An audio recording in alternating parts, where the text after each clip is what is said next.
இன்று மே 4 2026. தமிழக வரலாற்றில் ஒரு போர்க்கால தொடக்கம். தமிழக சட்டமன்ற தேர்தல் முடிவுகளில் விசில் புரட்சி நிஜமாகியுள்ளது.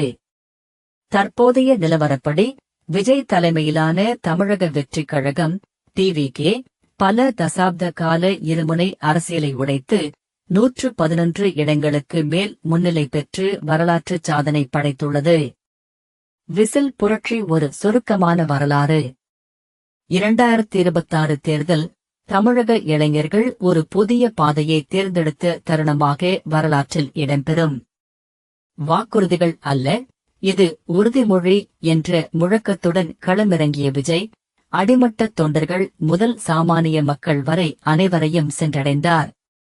குறிப்பாக போதையற்ற தமிழ்நாடு மற்றும் இளைஞர்களுக்கான வேலைவாய்ப்பு போன்ற திட்டங்கள் முதல் முறை வாக்காளர்களை வெகுவாக கவர்ந்தன.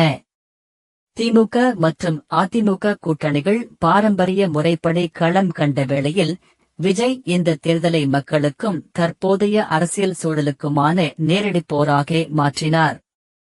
குறிப்பாக சென்னை மற்றும் அதன் சுற்றுவட்டார பகுதிகளில் தமிழக வெற்றிக் கழகம் பெற்ற பிரம்மாண்ட வெற்றி தமிழக அரசியலில் ஒரு புதிய அத்தியாயம் தொடங்கியுள்ளதை உறுதிப்படுத்தியுள்ளது.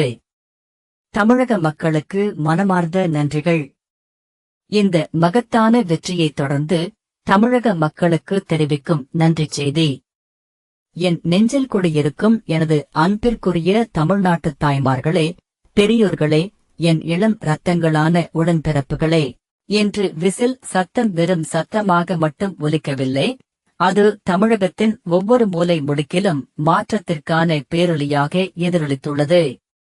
இந்த வெற்றி தங்கள் குழந்தைகளின் பாதுகாப்பான எதிர்காலத்திற்காக கனவு கண்ட தாய்மார்களுக்கும் கண்ணியமான வாழ்வை தேடிய இளைஞர்களுக்கும் மாற்றம் சாத்தியம் என்று நம்பிய ஒவ்வொரு சாமானிய மனிதனுக்கும் சமர்ப்பணம்.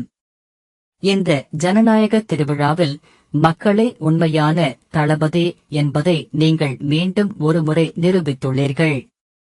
என் மீது நீங்கள் வைத்துள்ள நம்பிக்கைக்கு தலைவணங்குகிறேன். ஊழலற்ற, போதையற்ற, செழிப்பான தமிழகத்தை படைப்பதற்கான நமது பணி இப்போதே தொடங்குகிறது. இது ஒரு பயணத்தின் முடிவல்ல, ஒரு புதிய யுகத்தின் பிறப்பு. நன்றி, தமிழக மக்களே. தற்போதைய நிலவரம்: தமிழக வெற்றிக் கழகம் 111 இடங்களை கடந்து தனிப்பெரும் கட்சியாக உருவெடுத்துள்ள நிலையில் தேர்தல் ஆணையத்தின் அதிகாரப்பூர்வ இறுதி முடிவுகள் இன்று இரவு முழுமையாக அறிவிக்கப்படும்.